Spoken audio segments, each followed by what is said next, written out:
नमस्कार दोस्तों, मैं अंकुर उपाध्याय स्वागत करता हूं आप सभी का आपके अपने YouTube channel share market analysis में। जिसने सोचा कि आज बाजार ने बॉटम बना दिया, आज तो लेने का मौका है, जैसे ही गैप डाउन हुआ 24,300 पे टूट के पड़ा खरीदा, उसने 2 घंटे बाद रियलाइज करा यार मैंने तो जल्दी पैसा लगा दिया, बाजार तो और टूट गया। फिर जिसने सोचा 24,000 तो बाजार ब्रेक नहीं कर रहा है, 24,000 पे लगा देना ही बेटर ऑप्शन है, उसने थोड़ी देर बाद देखा यार ये तो 23,900 23,880 हो रहा है, गलत लगा दिया मैंने पैसा, 24,000 भी ब्रेक कर दिया। फिर थोड़ी देर बाद उसने 24,000 वाले ने रियलाइज करा नहीं मैंने ठीक लगाया, वापस से बाजार ऊपर आ गया और वो कंफर्टेबली बैठा हुआ था। अब उसकी पोर्टफोलियो एट द एंड नीचे गई है ऊपर गई है वो उसी को पता है, लेकिन अभी करंट सिचुएशंस को देखते हुए डेफिनेटली वो भी रिग्रेट ही कर रहा होगा यार मैंने पैसा नहीं लगाना चाहिए था। और मैं दिन के दौरान पूरी वीडियोस में यही कहता रहा हूं, स्पेशली इस पे मैंने वीडियो भी बनाई क्योंकि कमेंट्स आ रहे थे मौका है लगा दो लगा दो लगा दो। अभी मौका तो सबको पता है, लेकिन उस मौके में कब लगाना है वो अपने आप में एक कला है। आप बॉटम में पकड़ने की कोशिश करते रहोगे, फिजूल है, मेहनत बेकार है, नहीं कर पाओगे। ऊपर से मान लो चाकू छूट चुका है, अब वो कहां जाके रुकेगा किसी को नहीं पता, तो वो कब रुकेगा वो किसी को नहीं पता है, तो उसको पहले रुक जाने देते हैं और फिर जब वो उछलेगा ना, एक चाकू का नहीं बॉल का एग्जांपल दूंगा, आप बॉल अगर 6 मंजिल से छोड़ोगे ना तो वो नीचे टप्पा खाने के बाद वापस 2 मंजिल उछलेगी, तो जब टप्पा खा जाएगी ना उछलेगी फिर वापस नीचे आएगी, उसे दोबारा नीचे आने में लेना है। यानी पहले बाउंस बैक पे भी नहीं लेना, पहला बाउंस बैक हमेशा सेलिंग के लिए यूज होता है शेयर बाजार में, और जब वो वापस नीचे आएगा फिर हमें प्रीवियस लो के स्टॉप लॉस के साथ पोजीशन बनाने का मौका बनेगा। तो जितनी जल्दी आप सोचोगे कि मेरे को एंट्री ले लेनी चाहिए उतना आप गलत पड़ सकते हो, ये चांसेस पूरे हैं। ठीक है जी, ये तो मैंने एक एग्जांपल की मदद से कोशिश करी समझाने की। अब ना ये बाजार गिर क्यों रहा है, भारत की तो कोई प्रॉब्लम है नहीं, प्रॉब्लम आ रही है अमेरिका से, प्रॉब्लम आ रही है जापान से, और जापान तो इतनी ज्यादा प्रॉब्लम शो कर रहा है, सिंगल डे में इंडेक्स 12.5% क्रैश हो गया, सिंगल डे में इंडेक्स 12.5% क्रैश हो गया। भाई साहब मैं स्टॉक की बात नहीं कर रहा हूं, इंडेक्स की बात कर रहा हूं। जैसे अपना निफ्टी है ना 3% गिरा है, वहां इंडेक्स 12.5% चला गया भाई। सन 1987 यानी 1987 के बाद पहला दिन था जहां इतना बड़ा फॉल जापान के निकाई में आया है। मैं आपको बताना चाहूंगा 37 ईयर्स बाद सबसे बड़ा फॉल देखने को मिला ये। और मार्केट की कुछ ऐसी सिचुएशन है नहीं कि आप कुछ नेगेटिव बैठे हो लेके, अचानक चीजें डेवलप हो रही हैं और एक साथ होने लगी। बांग्लादेश की प्रधानमंत्री का रिजाइन आ गया अचानक से, वो देश छोड़कर हमारे देश में आ गई हैं। तो इससे हालांकि कोई मार्केट का रिलेशन नहीं है, जब बाजार के लिए ना नेगेटिव चीजें जब डेवलप होती हैं तो फिर आपको वो भी नेगेटिव अलग अलग चीजें नेगेटिव दिखने लगती हैं। तो अभी तो सबसे बड़ा मेजर इशू जो बना हुआ है वो रिसेशन बना हुआ है और जापान बना हुआ है।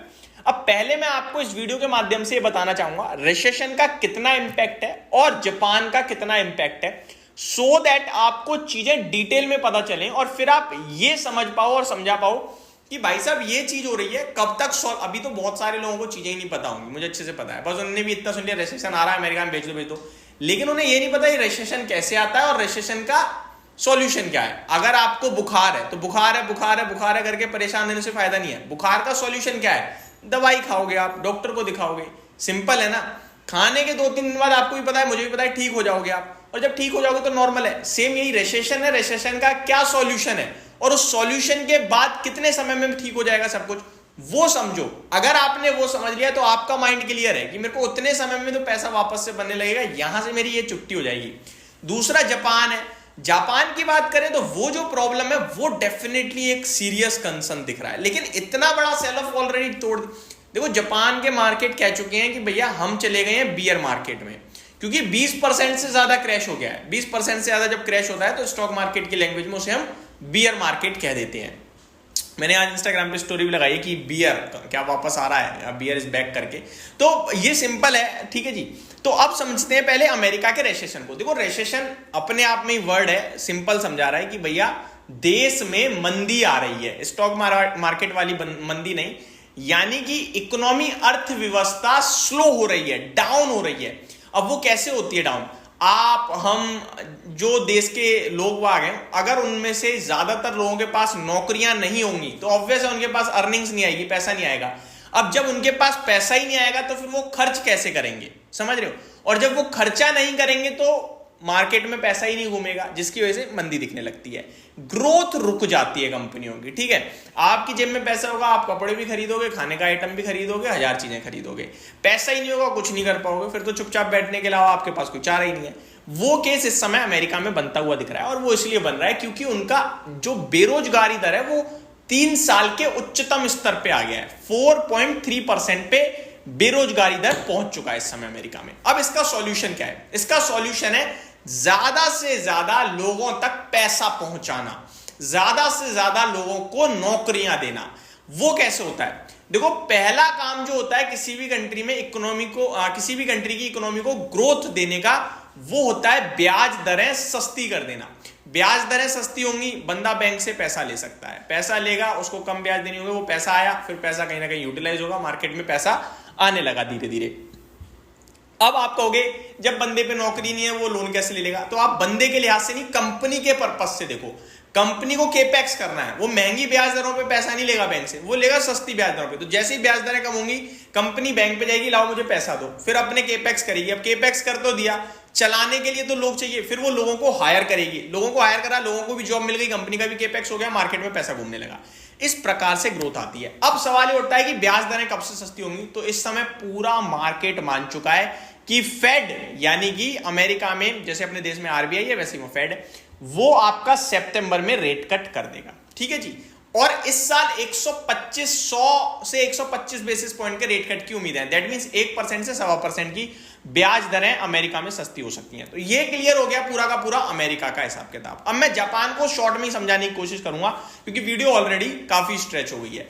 जापान से पहली बात तो देश दुनिया की चीजें ज्यादा फर्क नहीं खाती हैं, लेकिन जब इतना बड़ा फॉल आएगा, प्लस अमेरिका में आएगा, प्लस इजराइल ईरान की लड़ाई चल रही है, तो फिर पूरा दुनिया टूटेगी। ठीक है, जापान में उनका जो येन है, जैसे अपने देश में करेंसी क्या है, रुपया है, वैसे ही जापान की करेंसी को कहते हैं येन, वो काफी ज्यादा मजबूत हो गई है। अब कुछ लोग कहेंगे तो अच्छी बात है, मैं एक एग्जांपल देता हूं। भारत में $1 की वैल्यू इस समय लगभग 83.60 रुपीस की है।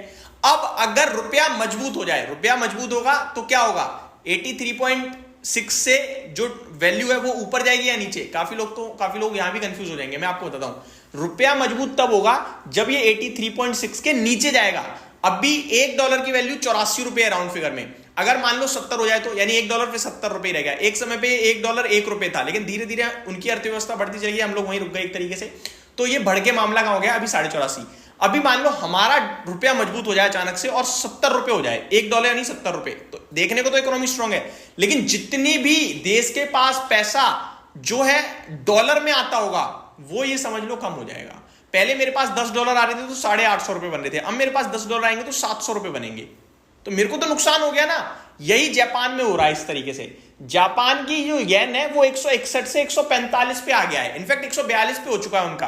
तो ये एक सबसे बड़ा कंसर्न बनता हुआ दिख रहा है जो जापान में हुआ है, इसी की वजह से जापान का मार्केट क्रैश हो रहा है। तो ये बड़ी बातें थी जो मैंने आपके साथ कोशिश करी है आपको डिटेल में समझाने की कि भैया जो ये सब हो रहा है उसका एक्चुअल में पता तो हो कि हो क्यों रहा है, इसका सॉल्यूशन क्या है क्या नहीं है। तो ये सारी चीजें थी, होप आपको सारी चीजें मैं सही से समझा पाया हूँ। Thank you so much for watching this video, have a great day guys.